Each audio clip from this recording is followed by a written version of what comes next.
इसके कंपैरिजन की सारी गाड़ियों को भूलना पड़ेगा अगर ये नए 6 फीचर्स देख लिए तो। थोड़ी देर में इन दोनों की अभी डिलीवरी भी होने वाली है यार। इसका ऑटोमेटिक और सीएनजी मॉडल तो आप कभी लेना ही मत, क्योंकि और इस बार ऐसे न्यू अपडेट कर दिए लिटिल से आप मतलब सोच ही नहीं सकते। ऐप से कनेक्ट होते ही तो इसके अंदर टेस्ला वाली पावर के साथ साथ लोग यहीं पे कंफ्यूज हो जाते हैं कि आफ्टर मार्केट स्टीरियो सही रहता है या फिर कंपनी। और काफी लोग है ना इसके नेगेटिव एंड पॉजिटिव पॉइंट की बातें करते हैं, तो आज मुझे इसकी पूरी रियलिटी पता चल। वेगेनार लेने से पहले आप ये नहीं जानोगे तो आप हमेशा पछताओगे। अगर आपके पास इतना पैसा अवॉइड हो तो क्या आपको ये लेनी चाहिए नहीं। और मारुति की कौन सी भी गाड़ी लो, पर लाखों रुपए बचाने के लिए आपको ये चीजें जानना बहुत जरूरी है।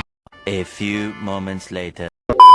हेलो भाई, मैं हूं चेतन और आज के हमारे नेक्स्ट एपिसोड में आपको स्वागत है। तो फाइनली आज हमारे सामने है 2025 की न्यू जनरेशन की मारुति सुजुकी वैगनआर, जो कि इस सेगमेंट की इसको बजट जितनी भी सेगमेंट की गाड़ी आती है उनकी भी most value for money hatchback है और सबसे ज्यादा ट्रेंडिंग भी है। और अगर आप 2025 में इस वैगनआर को लेने की सोच रहे हो तो आप बहुत लकी पर्सन हो, क्योंकि आपकी इसी वीडियो में A to Z सारे डाउट क्लियर होने वाले, क्योंकि मैं इसका पूरा ही बैकग्राउंड रिव्यू करूंगा। बात करूं सबसे पहले इसके अंदर वेरिएंट की, तो यहाँ पे आपको LXi, VXi, ZXi, ZXi plus इतने सारे वेरिएंट मिलते हैं, जिसमें से ये अपने रहने वाला है VXi CNG, जो कि सबसे ज्यादा टॉप सेलिंग माना जाता है। उसके साथ ही मारुति वालों ने रिसेंटली इसके अंदर लिटिल से काफी अच्छी न्यू अपडेट भी कर दिया, आपने सोचे नहीं होंगे। साथ ही अभी डिस्काउंट से लेके GST तक आपको कितना माइनस मिलेगा और फेस्टिवल ऑफर क्या चल रहे हैं, उसके साथ ही मेरा खुद का एक्सपीरियंस शेयर करूंगा। लोग बोलते हैं ना ये तो एसी वैसी है, उस सबसे मेरा एक्सपीरियंस शेयर करूंगा, इसकी पूरी रियलिटी सच्चाई जानेंगे। साथ ही अगर आपका बजट है 6, 7, 8 लाख के बीच में और अगर आप सोच रहे हो अल्टो, पंच, टियागो, i10 ऐसी गाड़ियां ले ले, तो भी आप जरूर बने रहना, उसके रिलेटेड भी आपके डाउट क्लियर हो जाएंगे।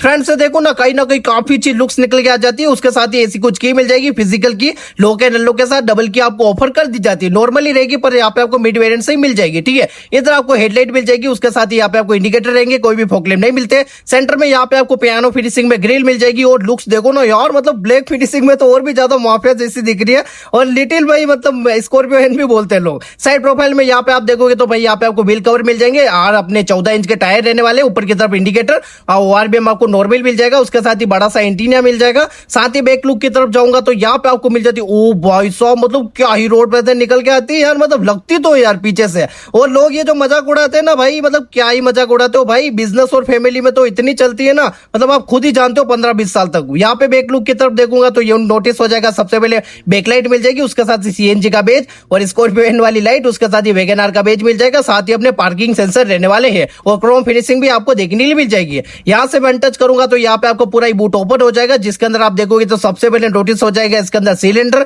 जो कि CNG रहने वाला है। उसके साथ ही आप फोल्ड कर दोगे, वैसे भी सारे सामान रख सकते हो। और काफी लोग तो CNG मतलब लेनी चाहिए या नहीं, वो भी मैं आपको आगे बताऊंगा। CNG मॉडल किसको लेना चाहिए किसको नहीं, उस हिसाब से भाई थोड़ी एक तो दिक्कत आएगी यार, आपको थोड़ा बूट स्पेस कम देखने के लिए मिल जाएगा, ठीक है। उसके साथ ही CNG नहीं लोगे तो आप जानते हो प्रॉफिट बहुत ही ज्यादा है, बड़े आराम से सारे आप सामान, अगर आप फैमिली के साथ लॉन्ग ट्रिप कर रहे हो, कैब में लगा रहे हो, बिजनेस कर रहे हो, तो बड़े आराम से पीछे की तरफ आप सामान रख सकते हो, ठीक है, कोई दिक्कत वाली बात ही नहीं है। साथ ही भाई मुझे तो भाई बूट स्पेस काफी अच्छा लगा, मतलब क्या ही लोगे इस प्राइस रेंज में। बस भाई CNG लोगे तो माइलेज आप जानते हो भाई, मारुति का नाम आ जाता है माइलेज के मामले में टॉप क्लास तो यही रहती है, ठीक है। साथ ही कोई दिक्कत वाली बात ही नहीं है, बूट स्पेस के मामले में कोई दिक्कत नहीं आएगी। और बाकी तो मैं आपको आगे बताऊंगा CNG मॉडल किसको लेना चाहिए किसको नहीं, ठीक है। तो अब मैं चलूंगा इसके इंटीरियर के रियर में और देख लेते क्या क्या न्यू अपडेट आ चुके हैं। यहाँ पे आप नोटिस करोगे, सबसे पहले नोटिस हो जाएगा यहाँ पे मेरे हिसाब से बैठ जाता हूँ, ओ भाई साहब क्या ही स्पेस देखने के लिए मिल जाता है। इतना तो भाई ब्रेजा नेक्सॉन में भी नहीं देखा होगा मैंने यार, मतलब मुझे अब पता चला भाई क्यों बिकती है ये कैब में। बड़े आराम से कंफर्टेबल 3 जने तो बैठ ही सकते हैं, फैब्रिक सीट होने के बावजूद भी मुझे काफी कंफर्ट और स्पेस देखने के लिए मिल जाता है, बड़े आराम से बैठ सकते हैं। पीछे अगर आपके फैमिली थोड़ी 5 जने की है तो कोई दिक्कत वाली बात ही नहीं है, बड़े आराम से बैठ ही सकते हैं, ठीक है। और वो तो आप जानते हो भाई रिलायबिलिटी सर्विस के मामले में टॉप क्लास है ये मारुति, बड़े आराम से बैठ सकते हो, घुटने भी आपके आगे टच नहीं होंगे। और ये वैगनआर इसलिए तो टैक्सी में सबसे ज्यादा चल रही है भाई, स्पेस कंफर्ट में कोई दिक्कत वाली बात ही नहीं है पीछे की तरफ। बाकी यहाँ पे आप नोटिस करोगे तो भाई यहाँ पे आपको सिल्वर फिनिशिंग मिल जाएगी। उसके साथ ही यहाँ पे आप नोटिस करोगे तो यहाँ पे पावर विंडो के ऑप्शन, बॉटल होल्डर और स्पीकर रहने वाले हैं। और ऊपर की तरफ आप नोटिस करोगे तो भाई यार मतलब अगर आपकी 6 फुट से ज्यादा भी हाइट है ना तो भी बहुत ज्यादा स्पेस मिल जाता है भाई। इसका मतलब कि यार लेंथ बहुत ज्यादा है और हाइट भी अकॉर्डिंग बड़े आराम से बैठ सकते हो, ठीक है। और बहुत सही है भाई, पीछे वालों के लिए कोई दिक्कत है नहीं, भले आप फैमिली के लिए ले रहे हो या फिर टैक्सी के लिए, ठीक है। तो अब मैं चलूंगा इसके आगे की तरफ, क्योंकि आगे की तरफ ज्यादा अपडेट आ चुके हैं। उसके साथ ही भाई यार मतलब यार मानना पड़ेगा यार, reliability service maintenance Maruti top class है, भले कुछ भी को आप। तो अब मैं चलूंगा भाई इसके इंटीरियर के अंदर की तरफ और क्या क्या न्यू अपडेट आ चुके हैं अब जल्दी से जल्दी एक्सप्लोर कर देते हैं, ठीक है। और मेरा एक्सपीरियंस शेयर करूंगा भाई, ऐसा नहीं एसी वैसी है, यहाँ से की को करता हूँ इसे इंसर्ट और मेरे हिसाब से सीट को पीछे कर दी। और सबसे पहले तो करूंगा भाई मैं इसकी एसी सेट, क्योंकि भाई काफी लोग बोलते हैं कि यार इसकी एसी एसी है वैसी है, कचरा एसी है। तो भाई मैं भी टेस्ट कर देता हूँ यार, इतनी गर्मी पड़ रही है उस हिसाब से एडजस्ट कर देता हूँ। 4 पे रखूंगा भाई, फुल रखेंगे अपन, फिर देखते हैं यार कितना अच्छा आती है या नहीं, ठीक है। बाकी यहाँ से आप नोटिस करोगे सबसे पहले भाई इसके अंदर इंस्ट्रूमेंट क्लस्टर की तो भाई साहब मतलब पूरा ही ड्यूल टोन आपको तो डैशबोर्ड देखने को मिल जाता है, ठीक है। साथ ही इंस्ट्रूमेंट क्लस्टर आपको नॉर्मली मिल जाएगा, जिसके अंदर यहाँ पे आपको स्पीडोमीटर के साथ यहाँ पे engine light warning, door ajar warning, speed alert, उसके साथ ही यहाँ पे आपको सारी मतलब नेविगेशन देखने को मिल जाएगी। ए टू जेड जो भी बेसिक से टॉप सारी इंफॉर्मेशन होती है ना, वो सारी यहाँ पे आपको वार्निंग से लगा के एमआईडी में जैसे कि कितना माइलेज दे रही है, उसके साथ ही यहाँ पे आपको मतलब कितनी चल रही है किलोमीटर से लगा के क्लॉक बता देगा। सारी यहाँ से आप इंफॉर्मेशन चेकआउट कर सकते हो, यहाँ से आप चेंज भी कर सकते हो, ठीक है। उसके साथ ही स्टीयरिंग यहाँ पे आपको लेदर फिनिशिंग के साथ मिल जाता है। उसके साथ ही यहाँ पे आपको टेल्ट एडजस्टेबल मिल जाता है, आपके हाइट के अकॉर्डिंग इसे एडजस्ट भी कर सकते हो, ठीक है। और बहुत सही है भाई, मतलब एडजस्टेबल बहुत ही अच्छा लगा मुझे। बाकी यहाँ पे आप सेंटर में नोटिस करोगे यहाँ पे आपको मिल जाता है स्टीरियो, जो कि नॉर्मली रहेगा, जिसके अंदर आप ब्लूटूथ कनेक्टिविटी, रेडियो, ऑडियो सारा चला सकते हो। 2 स्पीकर्स मिल जाते हैं और स्मार्ट डोर कनेक्टिविटी, उसके साथ ही एडिशनल फीचर्स भी काफी एड ऑन हो चुके हैं और आप बड़े आराम से साउंड क्वालिटी भी सबसे बेस्ट है, ठीक है। और नॉर्मल स्टीरियो मिलता है, अगर आप टॉप एंड वेरिएंट लोगे तो वहां पे आपको stereo, Android auto, Apple CarPlay मिल जाएगा, ठीक है। उसके साथ ही ये भाई एसी मतलब यार मुझे 1 मिनट भी नहीं हुआ होगा, मतलब चिल्ट तो धीरे धीरे करने लग गए यार, एसी के मामले में तो मुझे टॉप क्लास लगी, काफी सही है भाई। उसके साथ ही यहाँ पे आपको 12 का चार्जर सॉकेट मिल जाएगा, ये अपनी मैनुअल में रहने वाली है, आप चाहो तो ऑटोमेटिक में भी ले सकते हो, पर ज्यादातर भाई मैनुअली लेते हो और सीएनजी में तो बहुत ज्यादा, ठीक है। उसके साथ ही यहाँ पे आपको कोई भी आर्मरेस्ट नहीं मिलता है, छोटा मोटा स्पेस मिल जाएगा, पर क्लब बॉक्स में काफी अच्छा स्पेस मिल जाता है, सारे सामान रख सकते हो। और ड्यूल टोन डैशबोर्ड तो मुझे बहुत ही क्लासिक लग रहा है। उसके साथ ही ऊपर की तरफ यहाँ पे आपको टिकट होल्डर मिल जाएगा, सेंटर में देखोगे तो यहाँ पे आपको भाई हेलोजन लाइट, उसके साथ ही मिरर और एयरबैग की होल्डिंग देखने को मिल जाती है, ठीक है। उसके साथ ही भाई मतलब क्या ही चाहिए यार इस पैसेज में। ड्राइवर साइड में देखोगे तो ट्रैक्शन कंट्रोल का ऑप्शन, सीएनजी फ्यूल का ऑप्शन, और ड्राइवर साइड में ओआरबीएम कंट्रोल, उसके साथ ही ऑटो डस्ट के साथ पावर विंडो मिल जाते हैं आगे की तरफ। उसके साथ ही लॉक एंड अनलॉक और अपनी सिल्वर फिनिशिंग रहेगी, बॉटल लोडर, स्पेस और स्पीकर रहने वाले हैं। मतलब कि भाई सब कुछ दे दिया भाई इस वैगनआर के अंदर। मिड वेरिएंट से ही मतलब बेसिक से जो चीजें होती है ना, इसीलिए तो टॉप सेलिंग है। सीटें आपको कंफर्टेबल मिल गई, स्पेस में कोई दिक्कत नहीं, फीचर्स भी लिटिलिटी से सारे मिल चुके हैं। उसके साथ ही स्पेस कंफर्ट में तो भाई मतलब छोड़ दो भाई बात, मतलब सोचो ही मत भाई, इसीलिए तो बिक्री है भाई। कैब में लगाओगे कोई दिक्कत वाली बात ही नहीं है। साथ ही भाई इस प्राइस रेंज में मतलब जीएसटी कट होते हुए इतनी प्राइस कम हो चुकी है। अल्टो है ना भाई, अल्टो के भाव में समझ लो मिल जाती है, अल्टो का टॉप मॉडल लो ये लो, ज्यादा कोई फर्क ही नहीं है, ज्यादा से ज्यादा 50-1 लाख का फर्क होगा।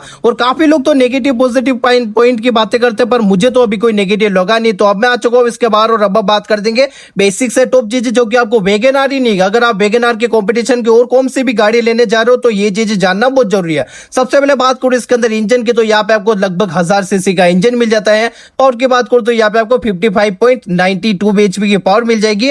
टॉर्क की बात करूं तो यहाँ पे आपको 82.1 Nm का टॉर्क देखने को मिल जाता है। और सीएनजी का फैक्ट देखो भाई, मैं सिंपल सा बता रहा हूं, अगर आप सीएनजी मॉडल ले रहे हो तो सबसे बड़ी दिक्कत ये होगी कि पावर टॉर्क थोड़ा कम मिलेगा और भाई आपको मतलब बूट में थोड़ा स्पेस कम मिलेगा, ठीक है। उसके साथ ही सीएनजी में बेनिफिट क्या रहता है, माइलेज अच्छा मिल जाएगा। और अगर आप मैनुअली लेते हो उसमें आपको बूट स्पेस ज्यादा तो मिलेगा ही है, वो पावर टॉर्क भी ज्यादा मिल जाएगा, पर माइलेज में थोड़ी कमी आ सकती है, पर ज्यादा कोई डिफरेंट नहीं रहता है। बाकी अगर सीएनजी के माइलेज की बात करूं तो यहाँ पे आपको 34 तक का माइलेज देखने के लिए मिल जाता है, ठीक है। उसके साथ ही सेफ्टी की बात करूं तो उसके अंदर भी थोड़े बहुत अपडेट हो चुके हैं, जैसे कि ABS, EBD, central locking, child safety lock, anti triple alarm device, day night view mirror, seat belt warning, door ajar warning, speed alert, electronic stability control, space sensing auto lock और 6 airbag देखने के लिए मिल जाता है। इस बार तो भाई 6 airbag भी दे दिए, और क्या ही चाहिए भाई। मारुति की गाड़ी में 6 एयरबैग सेफ्टी में धीरे धीरे अपडेट भी ला रहा है, ठीक है। प्राइस की बात करूं तो यहाँ पे आपको एक शोरूम ये वाला वेरिएंट पड़ जाएगा भाई 6,42,000 का। बाकी आप चाहो तो फाइनेंस करके down payment, EMI, loan, full payment का तो सिस्टम रहता ही है, आप करवा सकते हो। साथ ही ऑन रोड प्राइस की बात करूं तो देखो ऑन रोड प्राइस आपके सिटी के हिसाब से अलग अलग होगी। हमारे यहाँ पे कुछ होगी देखो 7,40,000 तक वो चली गई होगी।